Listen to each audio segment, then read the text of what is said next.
नमस्कार दोस्तों, आज की इस वीडियो में मैं आपको एक ऐसी गुफा की यात्रा कराने वाला हूं कि शायद ही आप में से बहुत कम लोगों ने इस गुफा के दर्शन किए होंगे। माता वैष्णो देवी की यात्रा पर आए श्रद्धालु में से बहुत कम श्रद्धालु ऐसे होते हैं जो इस गुफा के दर्शन करने के लिए जाते हैं।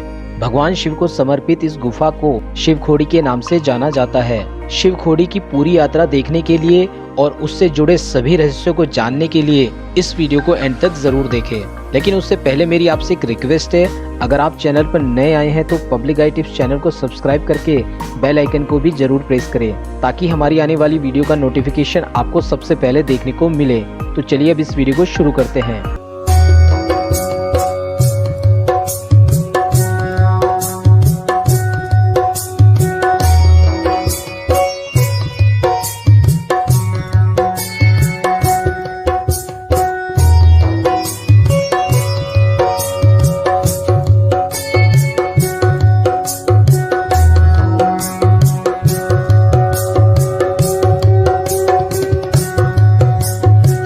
हेलो फ्रेंड्स, मेरा नाम है हेमंत और पब्लिक गाइड टिप्स चैनल में आपका स्वागत है। दोस्तों, अगर आप माता वैष्णो देवी की यात्रा पर जा रहे हैं तो एक बार शिव खोड़ी की यात्रा भी जरूर करें। माता वैष्णो देवी के दर्शन करने के बाद हमने अपनी इस यात्रा को अगले दिन सुबह कटरा से शुरू किया था। कटरा से लगभग 85 किलोमीटर दूर स्थित है शिव खोड़ी गुफा।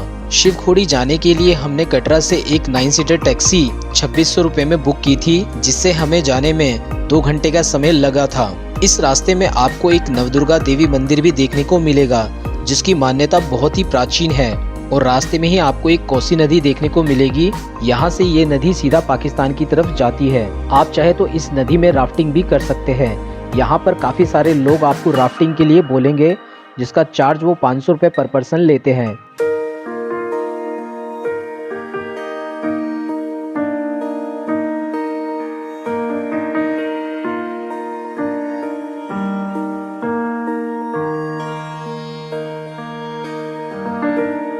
ये सामने आप एक पहाड़ की चोटी के ऊपर मंदिर भी देख सकते हैं। इस मंदिर तक पहुंचने के लिए सीढ़ियां बनी हुई है। बाकी इस पूरे रास्ते में आपको कुछ ढाबा रेस्टोरेंट भी देखने को मिलेंगे, जहां पर आप ब्रेकफास्ट, लंच या फिर डिनर भी कर सकते हैं। तो दोस्तों, अब हम पहुंच चुके हैं रंसू गाँव में। ये सामने आप काफी सारी टैक्सी देख सकते हैं। टैक्सी वाले आपको इसी गांव में लाकर ड्रॉप कर देंगे, क्योंकि आगे टैक्सी ले जाना अलाउ नहीं है। अब यहाँ से हमें थोड़ा आगे तक पैदल ही चलना होगा। यहाँ पर भी आपको कुछ होटल्स एंड रेस्टोरेंट देखने को मिल जाएंगे। ये सामने एक बोर्ड लगा हुआ है, Jammu and Kashmir tourism welcomes you Shiv Khori caves, और ये सामने है शिवम द्वार। दोस्तों, यही वो द्वार है जहाँ से शिव खोड़ी की यात्रा शुरू होती है। यहाँ से लगभग 4 किलोमीटर की दूरी पर स्थित है शिव खोड़ी गुफा। और इस यात्रा पर जाने के लिए आपके पास 2 ऑप्शन है। पहला ऑप्शन, या तो आप पैदल यात्रा कर सकते हैं। दूसरा ऑप्शन, या फिर आप घोड़े, खच्चर, पालकी से भी यात्रा कर सकते हैं। अगर आप घोड़े से यात्रा करना चाहते हैं तो आपको 400 रुपये का टिकट लेना होगा। वहीं अगर आप पालकी से यात्रा करना चाहते हैं तो आपको 1200 रुपये का टिकट लेना होगा। टिकट लेने के लिए सामने ही यात्रा रजिस्ट्रेशन काउंटर है, जो कि श्राइन बोर्ड वालों का ही है, क्योंकि शिव खोड़ी गुफा की देखरेख श्राइन बोर्ड ही करता है।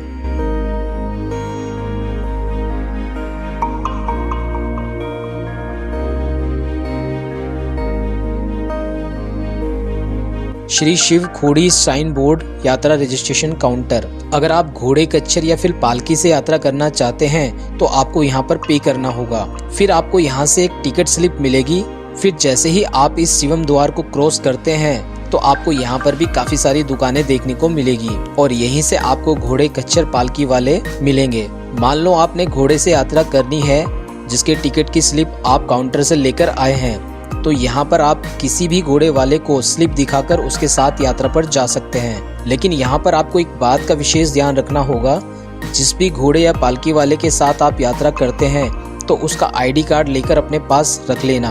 अगर आपने जाने और वापस आने का टिकट लिया है तो कुछ इस तरह का आईडी कार्ड होता है इनका, नहीं तो ये आपको शिव खोड़ी पर ही छोड़कर दूसरे यात्री को बैठा लेंगे।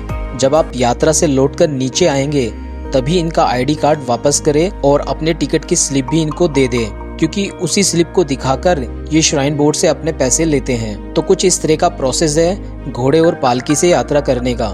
लेकिन हम यहाँ पर पैदल यात्रा करेंगे और यहाँ से शिव खोड़ी की दूरी लगभग 3.5 किलोमीटर की रह जाती है। और ये सामने देखिए वाटरफॉल ऐसे ही रास्ते में आपको काफी जगह वाटरफॉल देखने को मिलेंगे। तो चलिए दोस्तों, हर हर महादेव का नाम लेकर अपनी इस यात्रा को आगे बढ़ाते हैं। शिवखोड़ी की यात्रा में सुबह और शाम के समय यात्रियों की ज्यादा भीड़ नहीं रहती है।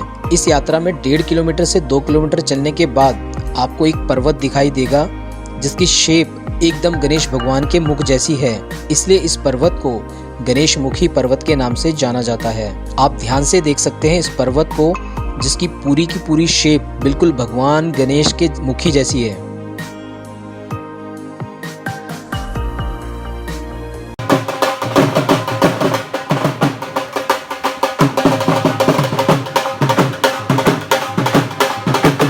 रास्ते में ही आपको एक काली माता का मंदिर देखने को मिलेगा।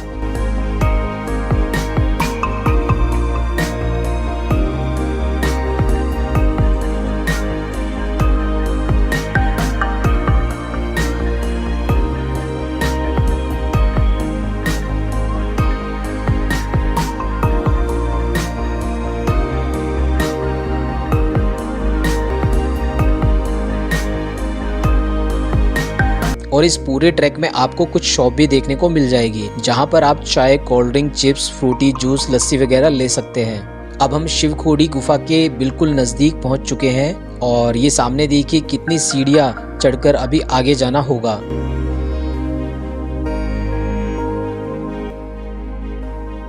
ये सामने आप राइट हैंड साइड में देख सकते हैं, पूरी रेलिंग पर चुनरी ही चुनरी बंधी हुई है।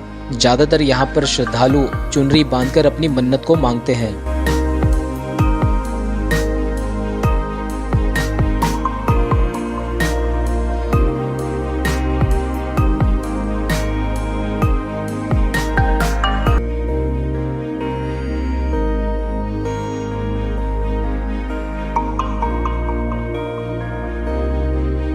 तो फाइनली अब हम पहुंच चुके हैं शिवखोड़ी गुफा में। यहाँ पर आपको कुछ प्रसाद की दुकानें भी देखने को मिलेगी और यही पास में ही एक लॉकर रूम है जहाँ पर आप अपना कीमती सामान रख सकते हैं, क्योंकि शिवखोड़ी गुफा में आप खाली हाथ जा सकते हैं सिर्फ प्रसाद लेकर। बाकी mobile, purse, belt, watch, camera, इनमें से आप कुछ भी अंदर नहीं ले जा सकते हैं।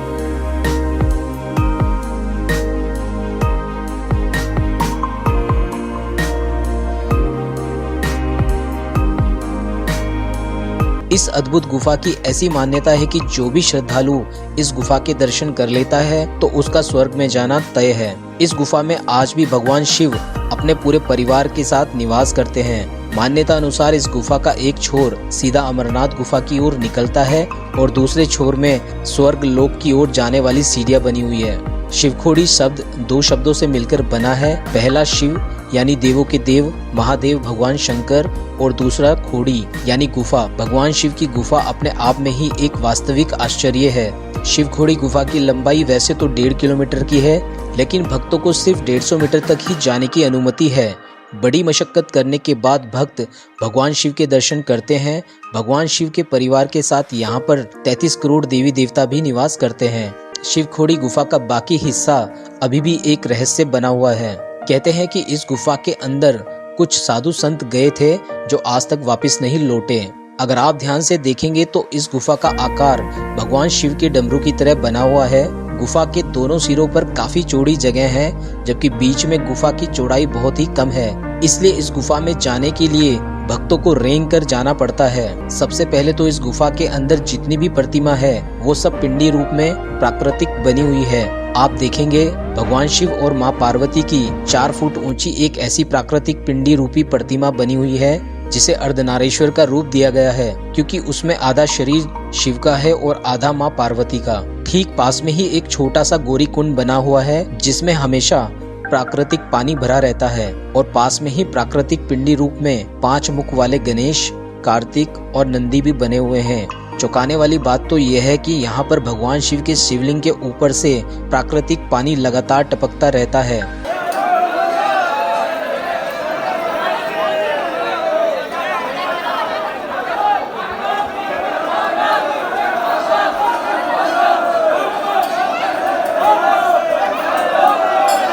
ठीक गुफा के ऊपर भगवान विष्णु के चक्र का आकार बना हुआ है और साथ में शेष नाग भी बना हुआ है। दोस्तों अब बात कर लेते हैं इस गुफा की पौराणिक कथा की। पौराणिक कथा अनुसार हिंदू धर्म में ऐसा वर्णन किया हुआ है कि भस्मासुर ने भगवान शिव की कठोर तपस्या करके उन्हें प्रसन्न किया था और वरदान में उनसे अपनी इच्छा अनुसार ऐसा वर मांगा कि वो जिसके सर पर हाथ रख दे वो वहीं भस्म हो जाए। भगवान शिव ने भस्मासुर को कहा कि मेरे इस वरदान का तुम लोगों पर अत्याचार मत करना, लेकिन भस्मासुर ने लोगों पर अत्याचार करने शुरू कर दिए और सबको भस्म करने लगा। पृथ्वी पर इतना अत्याचार देखकर भगवान शिव भस्मासुर को समझाने के लिए आए, लेकिन भस्मासुर भगवान शिव को ही भस्म करने के लिए उनके पीछे दौड़ पड़ा। तब जाकर भगवान शिव ने भस्मासुर से बचने के लिए अपने परिवार के साथ इस गुफा में शरण ली थी। विष्णु भगवान ने शिव की ऐसी दशा को देखकर तभी एक सुंदर मोहिनी का रूप धारण किया और भस्मासुर को रिझाने के लिए उसके पास में पहुंच गए। इतनी सुंदर मोहिनी का रूप देखकर भस्मासुर सब कुछ भूल गया और मोहिनी के प्रेम में पड़कर उसके साथ नृत्य करने लगा। नृत्य करते करते भस्मासुर ने अपना हाथ अपने सर के ऊपर ही रख दिया, जिससे वह खुद ही भस्म हो गया था। तब जाकर भगवान शिव उस गुफा से सीधा अमरनाथ गुफा की तरफ रवाना हुए।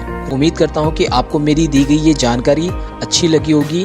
वीडियो अच्छी लगी है तो वीडियो को लाइक करें, साथ ही साथ अपने सभी दोस्तों के साथ शेयर जरूर करें ताकि सभी को इसकी जानकारी मिल सके। शिव खोड़ी की और अधिक जानकारी के लिए आप हमारी वेबसाइट www.publiceyetips.com पर जाकर विजिट भी कर सकते हैं, जिसमें आप हरिद्वार, ऋषिकेश, उत्तराखंड समेत भारत के प्रमुख धार्मिक और पर्यटन स्थलों की जानकारी हिंदी में देख सकते हैं।